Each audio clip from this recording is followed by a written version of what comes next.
में संपत्ति हो, वो भी 8 तरह की संपत्तियां। पहले तो आदि लक्ष्मी, हम कहां से आए, हमारी जीवन का, हमारा जो जीवन है इसका स्रोत कहां है, इसके बारे में बहुत कम लोग सोचते हैं। ऐसे जीते रहते हैं, मर जाते हैं, पता ही नहीं चलता। ना जीने का पता चला, ना मृत्यु का पता चला। पर जीवन की खोज में निकले, जीवन क्या है, मेरा मूल क्या है, इस बारे में सोचना ही जीवन को एक विशालता दे देती है। ये पहली बार नहीं है हम लोग इस पृथ्वी में, पता नहीं कितने बार आए हैं यहाँ पर, मर भूल भाल गए। तो हमारा जन्म का स्मरण हो जाए, जीवन की गहराई मिलने लगते जीवन में, वो जीवन घनिष्ठ जीवन हो, नहीं तो ऊपर ऊपर की खोखला जीवन होता। जीवन में घनिष्ठता आए तो हमारा मूल को हम याद करना चाहिए। हम यहाँ आए थोड़े दिन के लिए, ये पृथ्वी तो करोड़ों वर्षों से है, मगर हम यहाँ हैं सिर्फ 40, 50, 60, 70 साल से हैं बस।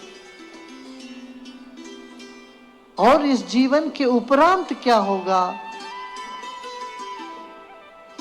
इस बारे में विचार करना ही हमें हमारा मूल के प्रति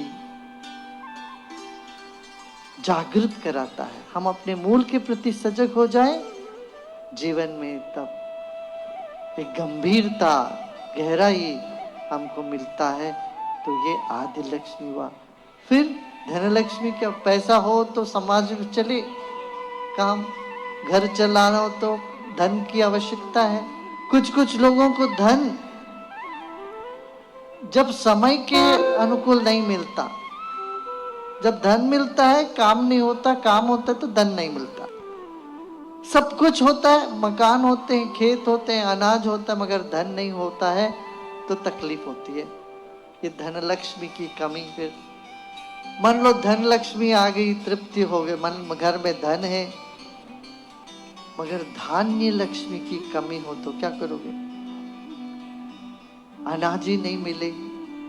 दूसरा विश्व युद्ध के बाद कहते हैं जर्मनी में जितने पैसे हैं वो सब ले जाके घर की सारे पैसे दे दे के फिर एक लोफ ब्रेड खरीदने लगे थे लोग। पैसा तो है मगर अनाज ही नहीं है, खाने पीने का कुछ नहीं है। इराक में वैसी परिस्थिति थी। विभिन्न स्थान, विभिन्न देशों में हम देखते हैं अचानक पैसे का कोई मूल्य नहीं रहता। जिस पैसे में बहुत कुछ करते थे, फिर उस पैसे में आप कुछ भी नहीं मिलता। तो ये धान्य लक्ष्मी की कमी है। फिर धान्य है तो भी क्या है, पेट की बीमारी। चीनी तो है घर पे, गड़ू खा नहीं सकूं, गड़ियों खा नहीं सकूं, डायबिटीज छे, ब्लड प्रेशर छे, बीमारी छे, कोलेस्ट्रॉल छे, घी खाओ न सकूं, शू करो? तो ये धान्य लक्ष्मी की कमी। फिर संतान लक्ष्मी, सब कुछ है, बच्चे नहीं है तो वो फिर वो हम सोचते हैं बच्चे नहीं है, और कैसे अच्छे संतान हो। बच्चे तो पैदा हो गए मगर उद्दंडता, बात नहीं माने, जो बाप ने बना रखा वो सब पैसे वैसे उड़ा देते हैं, शराब पी लेते हैं, दवा में चले जाते हैं। ऐसे बच्चे होने पर भी ज्यादा दुख मिले, वो फिर तो वो बच्चों क्या फायदा है। सुख सद्बुद्धि वाला अच्छे संतान मिले तो संतान लक्ष्मी है। चौथा लक्ष्मी संतान लक्ष्मी। कैसे संतान होना चाहिए? जो अपना काम बढ़ाए और अपने को श्रेय लेके आया, ऐसे संतान हो तो ठीक है, संतान लक्ष्मी की प्राप्ति हुई। फिर विजय लक्ष्मी, ठीक है भाई, सब कुछ है मगर किसी भी काम में हाथ डालते हैं सब वहीं से वहीं के वहीं रह जाता है, कोई काम नहीं हुए, कोई काम ना हो गए तो विजय लक्ष्मी की कमी है। फिर धैर्य लक्ष्मी, सब कुछ है, धीरज नहीं है। घड़ी घड़ी में डर लगता है, कदम कदम पर कुछ काम करो तो डर लगता है, नहीं करो तो डर लगता है, उठो तो डर, बैठो तो डर, रात को सो तो डर, नींद तो आवे नहीं। फिर इस तरह से डर डर के सब जीवन जीना पड़े। अपनों से डर, पड़ोसियों से डर, परायों से डर, जीवन डर से भर जाए तो धैर्य लक्ष्मी की कम। सब कुछ है, पैसे हैं, पद है, प्रतिष्ठा है, मगर धैर्य नहीं है तो जीवन कैसे चलाएंगे वो व्यक्ति। बहुत ऊंचे पद पर बैठ गए मगर डर लगता है सबसे, खुद के गार्डों से डर, आसपास के लोगों से डर, अपने नीचे के लोगों से डर, ऊपर तो कोई है ही नहीं, ऊपर से डर तो है, फिर भी डर। इस तरह से चारों ओर डर से गिरे हुए होते हैं, वो धैर्य लक्ष्मी की कमी है।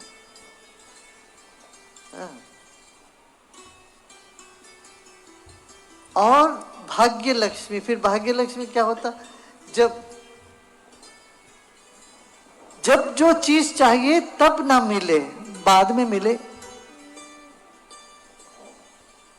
मान लो किसी को घर खरीदना है बड़ा, 1,25,00,000 का घर है, सिर्फ 1 करोड़ है, 1 करोड़ 10 लाख है, भाई 15 लाख की कमी है, वो मिले नहीं। और जब मिलता है तो घर तब तक तो चली गई, पैसा है, घर नहीं मिला, या कुछ और खरीदना चाहते वो नहीं काम हुआ।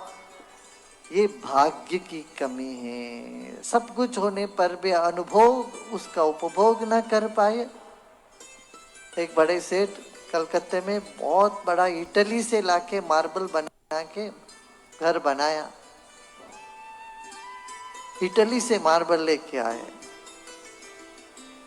बहुत बड़ा घर बनाया, सब बनाया, बस घर बनाया ही है, फिर उस घर में जी नहीं पाए, रह नहीं पाए ज्यादा समय। तो ये भाग्य की कमी है ना। इस तरह से फिर राज्य लक्ष्मी, सब कुछ है, फिर कुछ ना कुछ कोर्ट केस, कुछ ना कुछ झंझट।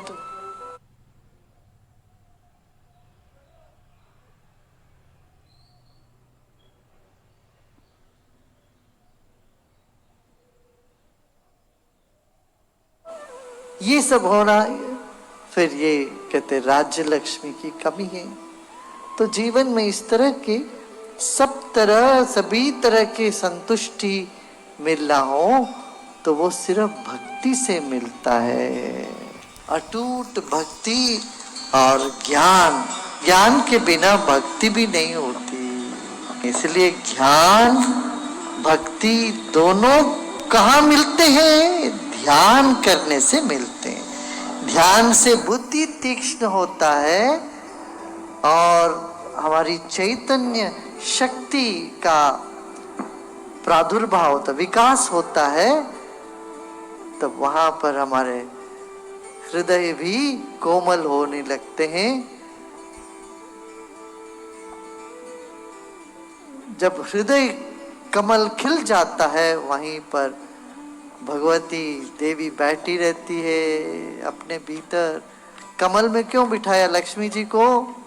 हमारा भाव जब कोमल हो जाए, कमल जैसे खिल जाए, अंदर से हम प्रसन्न हो जाते हैं, तब वहां दैवी शक्ति विराजमान होती है। ये एक।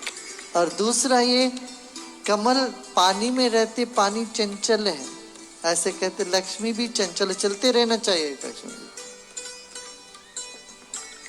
मगर सरस्वती को शिला पर बिठाया, एक बार कुछ सीख लिया तो वो पत्थर जैसे रह जाता है तुम्हारे साथ। एक बार सीख लिया तो भूलोगे नहीं। सरस्वती इसीलिए शिला पर विराजमान है, लक्ष्मी जी कमल पर। माने चलते रहना चाहिए, परिवर्तनशील होते रहना चाहिए, तभी व्यापार आगे बढ़ता है। नहीं तो व्यापार थम जाएगा जब हम जड़ता में चले जाते हैं। तो जड़ता से हमें दूर रखनी चाहिए। संस्कृत में कहावत है, उद्योगिनम पुरुष सिंहम उपैति लक्ष्मी। लक्ष्मी किसके पास आती है? जो प्रयत्न करता, उद्योगी है। और पुरुष सिंह है, माने जो धैर्य रखते हैं, उनके पास लक्ष्मी जी अपने आप चल के आती है।